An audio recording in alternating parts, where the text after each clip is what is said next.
जानकी की धरती हम सब के लिए अयोध्या की तरह ही पवित्र है।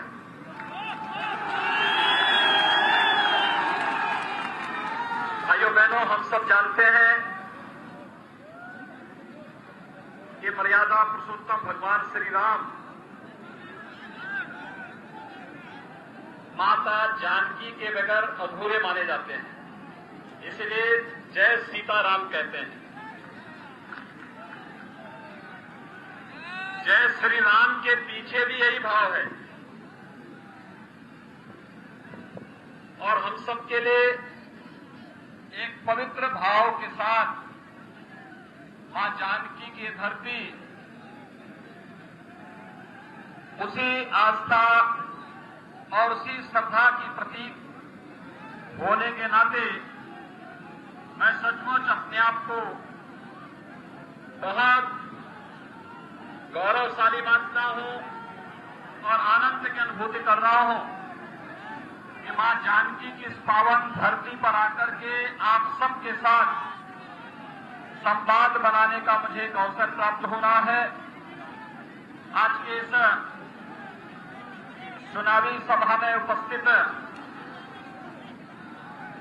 भारतीय जनता पार्टी के आज के इस मंच पर उपस्थित हमारे प्रत्याशी श्रीमान नीतीश मिश्रा जी, राजनगर से प्रत्याशी श्रीमान रामप्रीत पासवान जी, माननीय सांसद झंझारपुर श्रीमान रामप्रीत मंडल जी, पूर्व सांसद और हमारे साथ संसद में रह करके जिन्होंने बिहार की और इस क्षेत्र के विकास की आवाज को बड़ी प्रखरता के साथ उठाते थे, सम्मान्य श्री मंगलीलाल मंडल जी, श्री राम जन्मभूमि मंदिर के लिए 1989 में जब पहली बार शिलान्यास का कार्यक्रम संपन्न हुआ था तो इसी माटी के सपूत पूर्व सांसद श्री कामेश्वर चौटाल जी को यह सौभाग्य प्राप्त हुआ था। आज वे यहां पर हैं, मैं उनका हृदय से अभिनंदन करता हूं। भारतीय जनता पार्टी के अध्यक्ष जी, जिला प्रभारी जन्मय सिंह जी, प्रदेश मंत्री प्रवीण दास तांती जी, मुन्ना भंडारी जी, राम सुंदर यादव जी, सहदेव शाह जी, श्रीमती अमृता भूषण जी, उदय कुमार चौधरी जी, अशोक साहनी जी, चंद्रकांत सिंह कुशवाहा जी, चंद्रवीर कामत जी, अरुण कुशवाहा जी, भारतीय जनता पार्टी और जदयू से जुड़े हुए सभी पदाधिकारीगण और भारी संख्या में उपस्थित विधानसभा क्षेत्र से जुड़े हुए सभी उपस्थित भाइयों बहनों, मिथिलांचल की इस धरती पर मां जानकी की इस पावन धरा को कोटि कोटि नमन करते हुए मैं आप सबका हृदय से अभिनंदन करता हूं।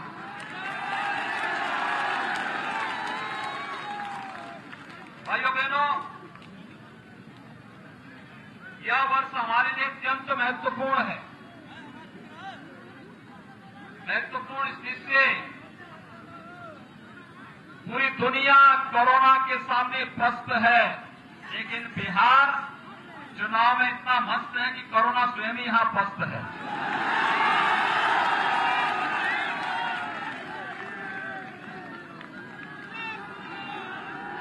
कल मैं देख रहा था बिहार के उत्साह को। कोरोना वायरस के संक्रमण को दरकिनार करते हुए 54% मतदान हुआ है। और भाइयों बहनों, जब 3 नवंबर को दूसरे चरण का मतदान होगा तो इस मतदान के प्रतिशत को 70% तक पहुंचाने की आवश्यकता है।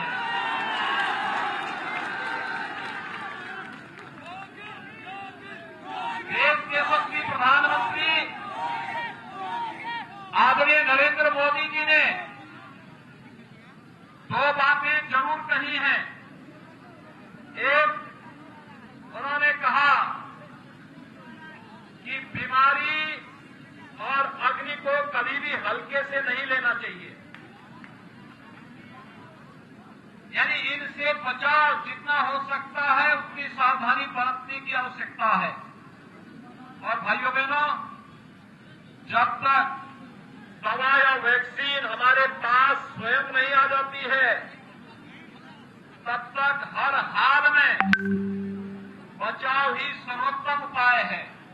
और बचाव के लिए 2 गज की दूरी और मास्क जरूरी का पालन हमें करना ही होगा। इसका पालन करने का आह्वान आप सबसे करूंगा। भाइयों बहनों,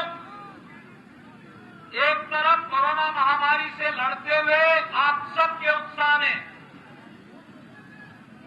दुनिया के सामने एक नई नजीर प्रस्तुत की है, और दूसरी तरफ 500 वर्षों की देश और दुनिया की एक जो ठीस थी, अयोध्या में भगवान राम के भव्य मंदिर के निर्माण के कार्य का शुभारंभ आदरणीय प्रधानमंत्री जी के कर कमलों से 5 अगस्त 2020 को प्रारंभ हो चुका है।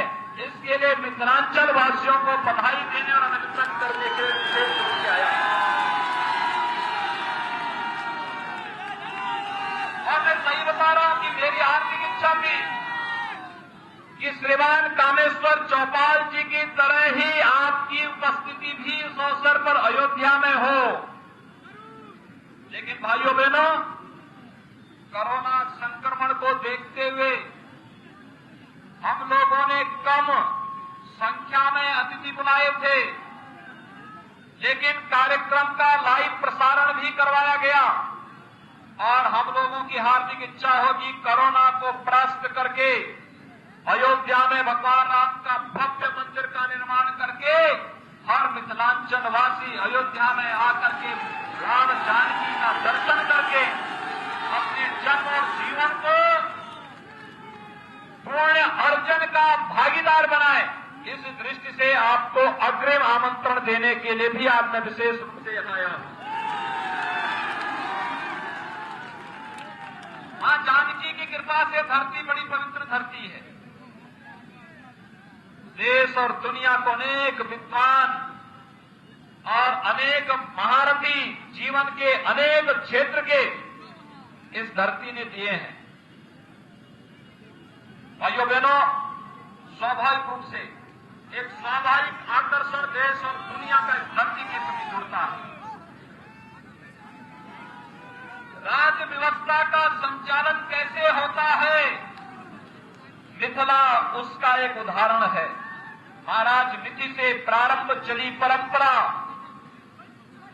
किस रूप में आदर्श राज्य के संचालन का आदर्श बनती है, और वही तो कार्य आज प्रधानमंत्री मोदी जी के नेतृत्व में भारत की सरकार और नीतीश कुमार जी के नेतृत्व में बिहार की सरकार वही कार्य करते हुए देश और दुनिया के सामने नए नए मानक और नए नए आदर्श बनाते जा रहे हैं। भाइयों बहनों, पूरी दुनिया कोरोना से त्रस्त है, लेकिन भारत के अंदर प्रधानमंत्री मोदी जी के नेतृत्व में लिए गए समयबद्ध निर्णय और देश के व्यापक हित में उठाए गए कदमों ने आज भारत को एक सुरक्षित स्थिति में पहुंचाया है। कोरोना कालखंड में गरीब कल्याण पैकेज की घोषणा करके 80 करोड़ लोगों को देश के अंदर खाद्यान्न की गारंटी देना, जनधन अकाउंटधारी माताओं के अकाउंट में धनराशि हर महीने उपलब्ध करवाने की व्यवस्था करना, प्रधानमंत्री किसान सम्मान निधि से जुड़े हुए किसानों के खाते में धनराशि सीधे उपलब्ध करवाने की व्यवस्था करना, और यही नहीं, आत्मनिर्भर भारत पैकेज के अंदर 20 लाख करोड़ रुपए का पैकेज देश के अंदर अलग अलग क्षेत्र को देकर के कोरोना के खिलाफ देश की लड़ाई को जिस प्रभावी ढंग से प्रधानमंत्री मोदी जी ने आगे बढ़ाया है, भाइयों बहनों, ये हमारी सबसे बड़ी ताकत है। और दुनिया आश्चर्य और विस्मय की निगाहों से देख रहा है कि इतनी बड़ी आबादी 135 करोड़ की आबादी को प्रधानमंत्री नरेंद्र मोदी जी ने कैसे सुरक्षित स्थिति में पहुंचाने का कार्य किया है। भाइयों बहनों, आज परिवर्तन देखने को मिल रहा है। याद करिए, 15 वर्ष पहले बिहार की स्थिति क्या हो गई थी। बिहार के नौजवानों के सामने पहचान का संकट आया था, विश्वास का एक नया संकट खड़ा हुआ था, और यूपीए की सरकार ने 2004 से 2014 के बीच में भी आपने देखा होगा, रोज नए घोटाले, कभी स्पेक्ट्रम घोटाला, कभी कॉमनवेल्थ घोटाला, कभी कोल घोटाला, और घोटाले पे घोटाले करके इन नौजवानों के जीवन के साथ जिन लोगों ने, कांग्रेस और राजद के लोगों ने, जिन्होंने खिलवाड़ किया था, जिन लोगों ने पहचान का संकट खड़ा किया था, वही लोग आज रोजगार का एक झुनझुना लेकर के एक बार फिर से आकर के जनता की आंखों में धूल झोंकने का कार्य करना चाहते हैं। इसलिए भाइयों बहनों, बिहार की ऊर्जा का लोहा देश और दुनिया मानती है। इनके इस रोजगार के झुनझुने में जाने की आवश्यकता नहीं। हम सब इस बात को जानते हैं, पहचानते हैं, ये लोग धोखा करने वाले लोग हैं। इन्होंने देश के साथ धोखा दिया। इनके लिए तो देश महत्वपूर्ण नहीं, समाज भी महत्वपूर्ण नहीं, इनके लिए स्वयं का परिवार महत्वपूर्ण है। याद करिए भाइयों बहनों, मैं आपसे पूछना चाहता हूं, भारतीय जनता पार्टी में एक सामान्य कार्यकर्ता भारतीय जनता पार्टी का राष्ट्रीय अध्यक्ष हो सकता है, प्रधानमंत्री और मुख्यमंत्री बन सकता है, विधायक और सांसद बन सकता है, लेकिन क्या कांग्रेस में एक सामान्य कार्यकर्ता कांग्रेस का राष्ट्रीय अध्यक्ष बन सकता है क्या? क्योंकि कि वहां तो एक ही परिवार के लोगों को बनना है। और क्या ऐसे ही राजद के अंदर भी क्या कोई बाहर का कोई व्यक्ति वहां का अध्यक्ष बन सकता है क्या? तो फिर इनसे कुछ उम्मीद करते हैं क्या?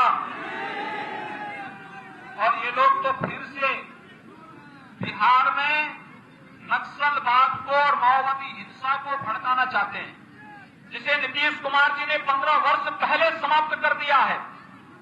आज भाकपा माले के साथ और कम्युनिस्टों के साथ इनका गठबंधन इस बात की गारंटी दे रहा है, ये लोग फिर से अराजकता और जंगल राज लाने की तैयारी कर चुके हैं।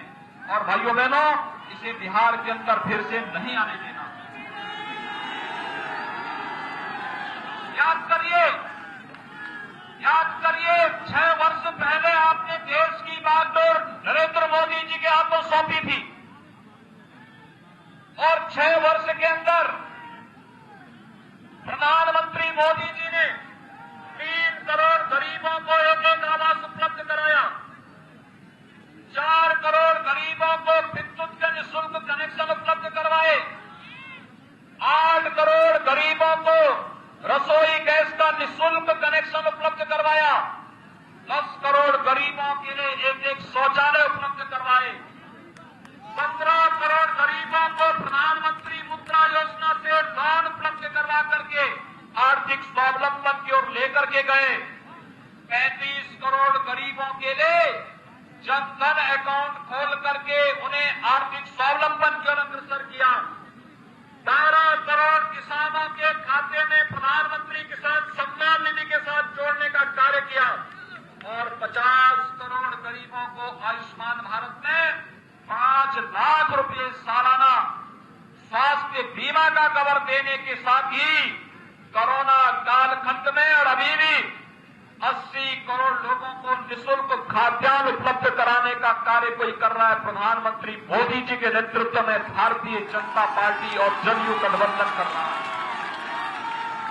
मैं पूछना चाहता हूं भाइयों बहनों, पूछना चाहते हैं कांग्रेस और राजद के गठबंधन को, इनको भी देश के अंदर शासन करने का अवसर प्राप्त हुआ था। इन्होंने कौन से लोक कल्याणकारी कार्य किए? इन्होंने देश में समस्याएं जरूर दी, बेईमानी इन्होंने फैलाई, भ्रष्टाचार इन्होंने फैलाया, परिवारवाद इन्होंने फैलाया, जातिवाद इन्होंने फैलाया, नक्सलवाद इन्होंने फैलाया, आतंकवाद इन्होंने किया, और नारी गरिमा को भी ठेस इन्होंने पहुंचाई। प्रधानमंत्री मोदी जी ने जब 2019 में दूसरी बार प्रधानमंत्री पद की शपथ ली थी, तब उन्होंने कहा था कि पहले 5 वर्ष देश के गरीबों के कल्याण के लिए, अगले 5 वर्ष भारत के उत्थान के लिए, भारत को दुनिया की एक महाशक्ति बनाने के लिए हम लोग कार्य करेंगे। और भाइयों बहनों, उसकी शुरुआत होती है नारी गरिमा और सुरक्षा से। पहले अपने कार्यकाल में उन्होंने नारी गरिमा के लिए तमाम कार्यक्रम किए, बेटी बचाओ बेटी पढ़ाओ का कार्यक्रम रहा हो, या फिर 10 करोड़ परिवारों को शौचालय दे करके न केवल स्वस्थ रहने की बल्कि नारी गरिमा की रक्षा का अभियान उन्होंने प्रारंभ किया। अभी तो अगले चरण में भाइयों बहनों 3 तलाक की कुप्रथा को सदैव के लिए समाप्त करने का कार्य भी किसी ने कहा, प्रधानमंत्री मोदी जी ने किया। नहीं तो इससे पहले आधी आबादी को अपमानित होना पड़ता था, लेकिन प्रधानमंत्री मोदी जी ने 3 तलाक की कुप्रथा के लिए सदैव के लिए उस पर प्रतिबंध लगा करके समाप्त करके नारी गरिमा की रक्षा भी 3 तलाक की कुप्रथा पर लगाम लगा करके करने का कार्य किया प्रधानमंत्री मोदी जी ने किया। और भाइयों बहनों, देश के अंदर इससे पहले आपने देखा होगा मुंबई में जब आतंकी हमला हुआ था, उस आतंकी हमले के समय देश इस बात को बोलता था कि ये पाकिस्तान का कायराना हरकत है, पाकिस्तान को जवाब दिया जाना चाहिए। कांग्रेस नेतृत्व मुंह छुपाए फिरता था और कहता था नहीं, पाकिस्तान के खिलाफ कोई कार्रवाई नहीं शब्द का उपयोग न कर ले। भाइयों बहनों, याद करिए, जब कश्मीर के अंदर सीआरपीएफ के एक काफिले पर एक आतंकी हमला हुआ था, पाकिस्तान का नाम सामने आते ही भारत के बहादुर जवान पाकिस्तान के अंदर घुस करके आतंकी कैंपों को नष्ट करने का कार्य मोदी जी के समय में करते हैं। ये भारत, ये है नया भारत, ये है न्यू इंडिया।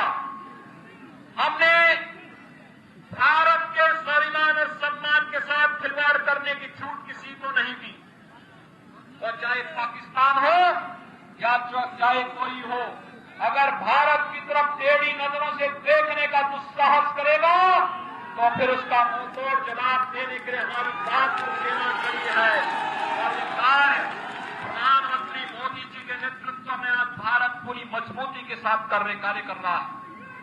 भाइयों बहनों, यही नहीं, इससे पहले बिहार का कोई व्यक्ति अगर जम्मू कश्मीर के अंदर सर्विस करता था, अगर उसकी इच्छा होती थी कि एक घर यहां भी बना लो, नहीं बना सकता था। कांग्रेस ने आपको इस अधिकार से वंचित किया था। प्रधानमंत्री मोदी जी ने और बिहार वासी को अधिकार दे दिया कि अगर वो चाहे तो जम्मू कश्मीर के अंदर भी अपना जमीन खरीद सकता और मकान बना सकता है। कश्मीर से धारा 370 को सदैव के लिए समाप्त कर दिया और आतंकवाद की ताबूत पर अंतिम कील ठोकने का कार्य भी कर दिया है। और भारत की धरती पर आतंकवाद के लिए नहीं, नक्सलवाद के लिए नहीं, अब विकास के लिए भारत की धरती जानी जाएगी। और विकास के लिए अच्छे सोच के लोग राजनीति में आने चाहिए। इसी जिससे विधानसभा के चुनाव में हम सब आपके बीच आए हैं। भाइयों बहनों, आपने देखा होगा पिछली विधानसभा चुनाव में अगर नीतीश मिश्रा जी को आपने 1000 वोट और बढ़ा करके दे दिए होते तो वे फिर से यहाँ के विधायक होते। लेकिन 2015 की चूक का बदला लेने का अवसर आपके पास है 2020 में। भाइयों बहनों, उस चूक को, क्योंकि बहुत अच्छी लड़ाई आप लोगों ने लड़ी थी, लेकिन मतदान का प्रतिशत आप थोड़ा और बढ़ा देते तो वह कई हजार वोटों से चुनाव जीत करके यहां से चले गए होते। और भाइयों बहनों, इसीलिए आज हम सब आपके बीच में आए हैं कि भारतीय जनता पार्टी ने अपने 2 सहयोग के प्रत्याशी आपके बीच में दिए हैं। भारतीय जनता पार्टी जदयू का जो गठबंधन है, ये एनडीए के रूप में आपके बीच में आया है।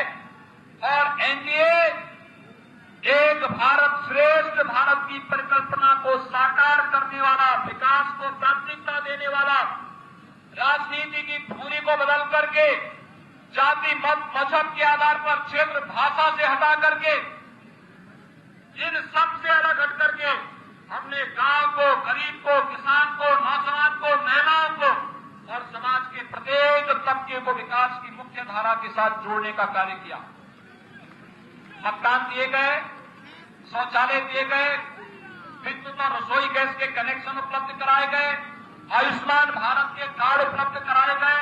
क्या किसी की जाति, किसी का मत, किसी का मजहब, किसी का क्षेत्र, किसी की भाषा देखी गई? क्या सबको दिया, सबका साथ, सबका विकास। हमने सबके हित के लिए कार्य किया।